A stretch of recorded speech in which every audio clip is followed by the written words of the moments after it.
안녕하세요. 여기는 도시책방입니다. 오늘 책방 나들이의 주인공은 장지오노의 나무를 심은 사람입니다. 이 책을 제가 접한 건 대학교 때인데요. 제가 전공이 프랑스어입니다. 그런데 고등학교 때는 제2외국어로 독일어를 선택했었거든요.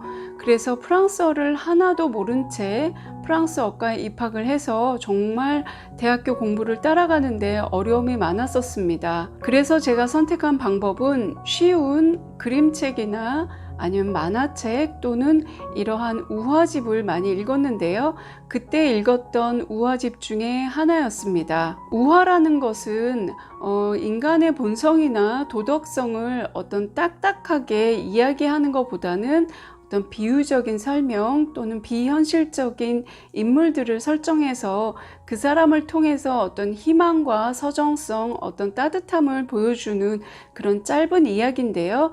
우리에게 잘 알려진 우화로는 이솝 우화가 있죠. 이솝 우화에서는 수많은 동물들이 나오는데요. 그 동물들이 각각의 인간성을 대표하거나 풍자하는 이야기입니다. 이 책에서는 작가 장지오노가 알프스 여행을 하면서 직접 만났다는 양치기의 이야기입니다.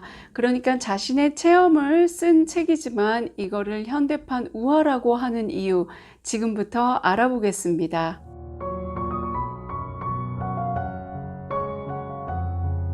이 책은 1953년 미국판 리더스 다이제스트에 처음으로 발표되었고요.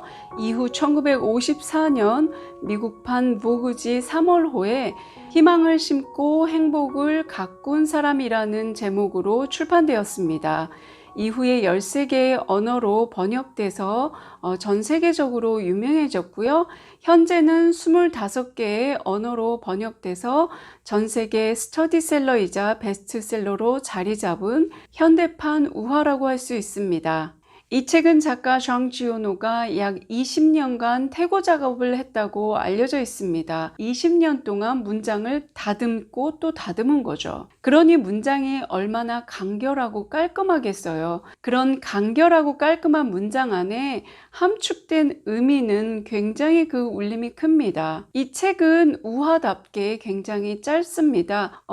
짧다고 그러니까 어느 정도인지 잘 가늠이 안 가시잖아요. 제가 이 책을 컴퓨터로 필사를 해봤는데요. 글자 크기를 10포인트로 해서 써보니까 A4 용지로 본문만 한 8장 정도가 나옵니다. 그러니까 굉장히 짧은 글이죠.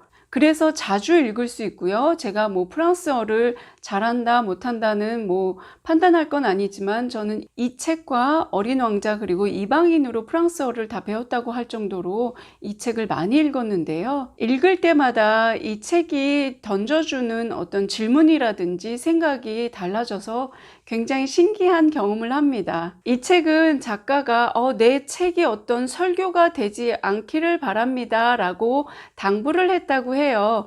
그래서 어떤 교훈을 던져주거나 그렇게 대놓고선 명시적으로 이렇게 해야 된다라는 말은 전혀 없습니다. 이 책은 1인칭 관찰자 시점으로 되어 있는데요. 펼쳐지는 이야기는 수채화처럼 잔잔하고 오랜 여운을 남겨줍니다.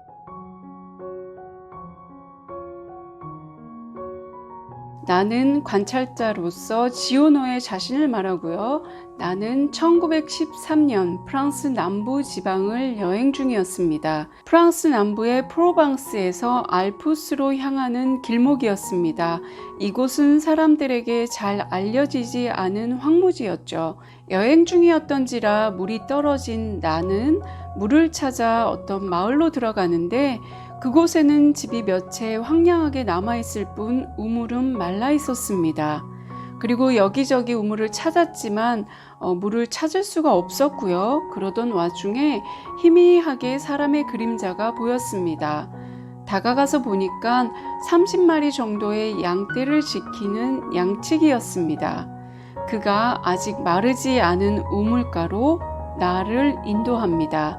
양치기는 아들과 아내를 차례대로 잃고 혼자서 황량하고 쓸쓸한 고산지대에 양을 키우면서 살고 있었습니다. 양측의 이름은 부비에인데요. 그가 사는 곳에는 또 너던 마을이 있었습니다. 근데 그 사람들이 하는 일은 숯을 만드는 나무꾼들이었습니다. 이들은 숯을 하나라도 더 만들고 팔기 위해서 나무 한 그루를 놓고 가지 하나를 놓고 시기하면서 살았습니다. 싸우면서 경쟁적으로 살았죠. 하지만 양치기는 이들과 떨어져서 고독하게 홀로 살고 있었습니다. 양치기라고는 했지만 그가 하는 일은 정말로 양을 키우는 게 아니라 세막대기로 구멍을 내면서 도토리를 심는 것이었습니다. 그 땅은 자신의 땅이 아니었었거든요. 그 나무도 자기 자신을 위한 나무가 아니었습니다. 황무지인 그 주변에 3년째 이와 같은 일을 계속하고 있었죠. 그는 그저 나무가 너무 없다는 생각에 발길이 닿는 대로 나무를 심기 시작했습니다. 양들이 묘목을 먹을까봐 담장을 치기도 했고요. 그리고 이듬해 1914년 1차 세계대전이 터집니다. 관찰자인 나는 5년 동안 그 보병으로 그 세계대전에 참전을 하게 되는데요. 전쟁은 사람이 사람을 공식적으로 죽이는 상황입니다. 그러니 다른 생명들과 동물들은 말할 것도 없죠. 내가 살기 위해 다른 사람을 죽여야 되는 어떤 극한의 상황을 맞닥뜨리기도 합니다. 그렇게 살아남은 나는 육체적으로 정신적으로 너무 피폐해 있었고요. 그래서 부비에가 살던 곳을 다시 찾아오게 됩니다.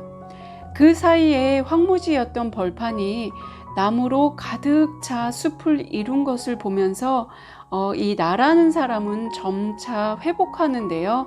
메말랐던 곳곳의 계곡에는 물이 흐르고 운물도 넘쳐나고 사람들도 하나둘씩 돌아와 마을이 생기면서 사람의 생기로 가득하게 변한 것을 발견하게 됩니다.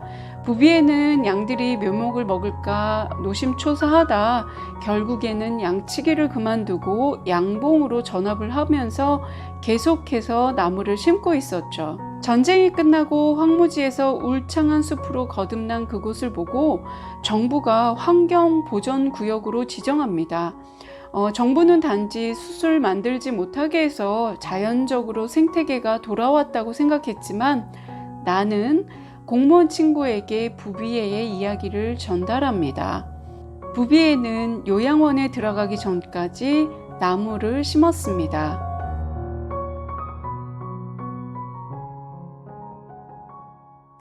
모든 우화에는 교훈이 담겨져 있습니다. 이 책에도 교훈이 담겨져 있는데요. 그게 이렇다 저렇다라고 문장으로 명시적으로 설명하지 않고요. 부비에의 삶을 통해서 보여줄 뿐입니다. 부비에는 항상 희망만을 이야기하진 않았습니다. 그는 단풍나무 10,000그루를 심기도 했습니다. 하지만 기후에 적합하지 않아서 모두 말라 죽고 말았는데요. 그 실패로 부비에가 나무 심기를 포기했다면 지금과 같은 울창하고 빽빽한 남부 프랑스의 숲이 있을 수 있었을까요? 부비에는 절망은 절망대로 받아들이면서 희망을 놓지 않았습니다. 열정과 에너지로 똘똘 뭉친 어떤 강한 의지를 보여준 것은 아니고요. 부비에는 그저 묵묵하게 침묵 속에서 자신의 신념을 지켜나갔습니다. 부비에가 살던 동네는요, 나무를 태워서 수추로 만드는 화전민이 살던 동네였습니다. 생계를 위해서 나무를 베어야만 했고요. 서로 나무 한 그루 한 가지를 하나라도 더 차지하기 위해서 경쟁하고 싸우고 폭력을 일삼기도 했던 동네였습니다. 그런 사람들 속에서 부비에는 묵묵하게 계속해서 나무를 심고 다닌 거죠. 그가 심은 것은 나무였지만 그에게 돌아온 것은 평화와 행복이었습니다.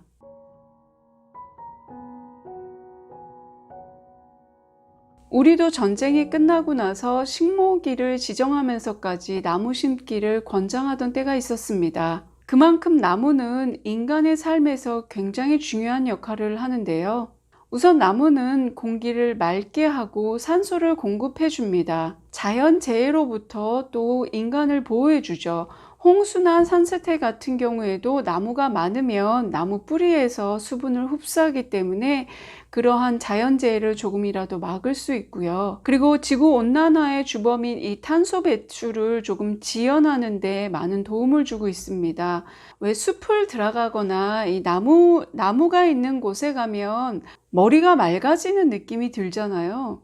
제가 유일하게 취미 생활이 있다면 책 읽는 거 말고요. 산책을 많이 하는데요. 전에 외국에서 살 때는 제가 등산을 굉장히 많이 다녔습니다만 서울로 돌아오고 나서는 이 주변의 한강이나 어떤 공원을 산책하는 걸 굉장히 좋아하는데요. 이 나무에서는 피톤치드라는 이온을 발생합니다. 그래서 숲이 울창한 곳을 걷고 나면 머리와 몸이 좀 맑아지는 느낌이 들잖아요. 그래서 마치 목욕을 한 것 같다 해서 산림욕이라는 말도 나왔고요. 그리고 이 나무가 한여름에 어떤 뜨거운 열기를 잡아주는데요. 나무 한 그루가 에어컨 6대, 선풍기 800대의 냉방 효과를 가져온다고 하는 연구 결과도 있습니다. 나무는 진정 아낌없이 모든 것을 우리에게 줍니다. 이 책에서도 나라는 사람은 전쟁을 겪고 나서 정말 피폐해지고 힘든 그 몸과 마음을 치유하기 위해서 부비에가 심어놓은 그 숲으로 다시 돌아옵니다. 나무는 우리 삶에서는 없어서는 안 될 존재입니다. 나무가 살 수 없는 곳은 인간도 살 수 없습니다. 그래서 나무가 살 수 있는 곳에서 인간이 정착을 하기 시작하죠. 그래서 인류는 나무가 울창한 온대 지방에서부터 이제 정착을 하기 시작했다고 합니다. 그 이전에는 계속해서 유목 생활을 하죠. 사막이라든지 건조 지역에서는 계속해서 유목 생활을 하지만 나무가 있는 곳에서부터 인류가 정착을 하고 농업을 하면서 어떤 문명을 발달하기 시작했습니다. 나무는 곧 인간의 생명과 문명을 상징하는 그런 존재이기도 합니다.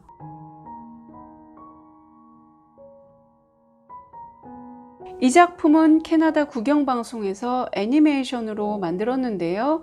그 작품성을 인정받아서 1988년 아카데미 최우수 단편 애니메이션상을 받았습니다. 우리나라에는 1992년도에 소개되었고요. 자연과 환경에 대한 교육 자료로도 많이 사용되고 방학 동안 읽어야 될 청소년 권장 도서로도 추천되고 있습니다. 이 작품이 나온 게 1953년인데 지금까지도 끊임없이 사랑과 관심을 받고 있는 이유는 물질적으로 풍요로워졌지만 반대적으로 정신과 마음은 점점 메마르고 각박해지는 어떤 현대사회에 따뜻한 마음을 전달해 주기 때문이 아닐까 생각하는데요. 게다가 환경오염과 기후변화가 인간의 삶의 터전에 묵직한 경고를 보내고 있기 때문입니다. 한마디로 이러한 자연개발주의, 자연정복주의, 오로지 인간만을 위하는 어떤 자연을 이용하는 이러한 세계관과 경제관이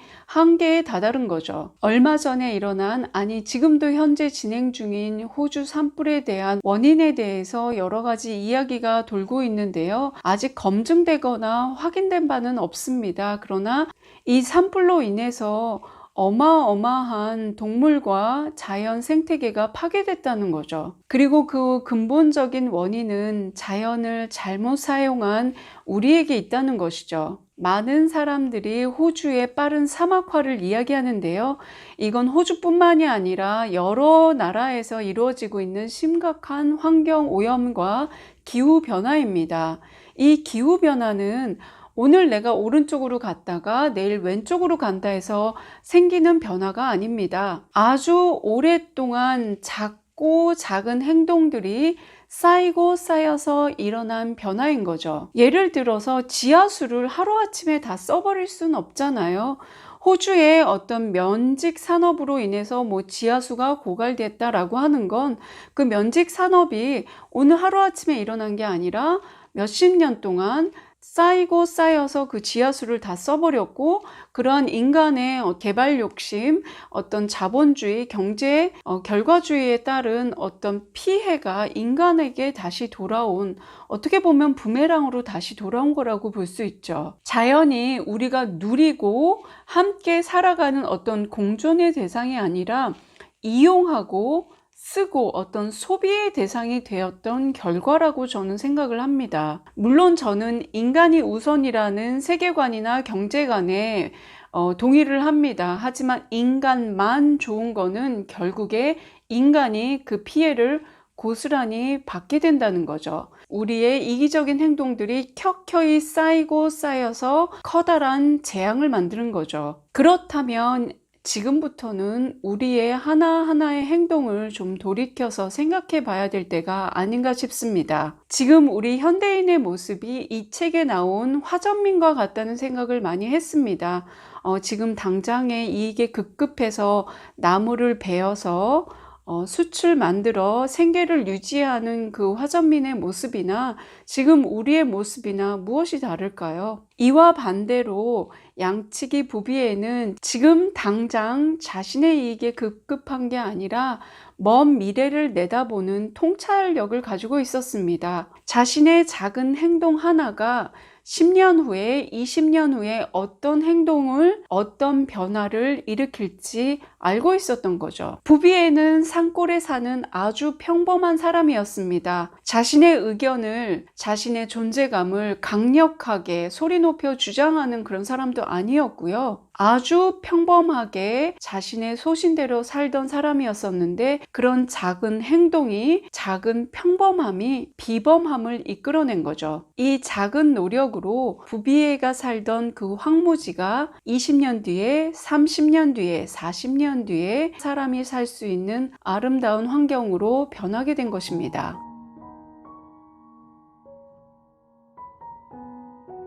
제가 새해가 돼서 갑자기 환경운동가가 되었거나 아니면 기후온난화에 어떤 급격한 관심을 갖게 된 건 아닙니다. 얼마 전에 KBS 다큐멘터리를 같이 진행을 하면서 여러 가지 환경 문제 또는 플라스틱 문제에 대해서 생각을 할 기회가 있었는데요. 그때뿐만이 아니라 오래전부터 정말 이 편리함이, 당장의 편리함이 주는 이 대가는 언젠가 우리가 고스란히 다시 받을 것 같다라는 생각을 했었습니다. 플라스틱 사용을 줄이고 그리고 환경을 지키기 위해서 어떤 작은 실천을 하려고 노력을 하는데 그 실천하기가 참으로 힘들어요.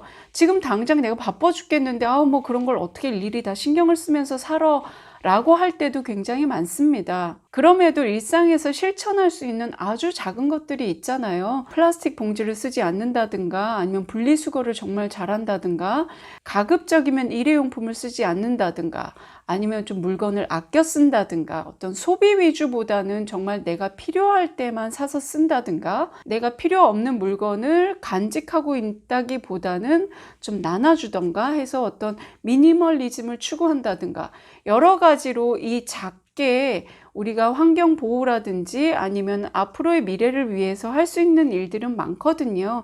이 부비에처럼 저희가 산을 다니면서 나무를 심을 수는 없겠죠. 하지만 앞으로는 조금은 미래를 위해서 환경을 위해서 생각해야 될 때가 아닌가 이런 생각을 해봤고요.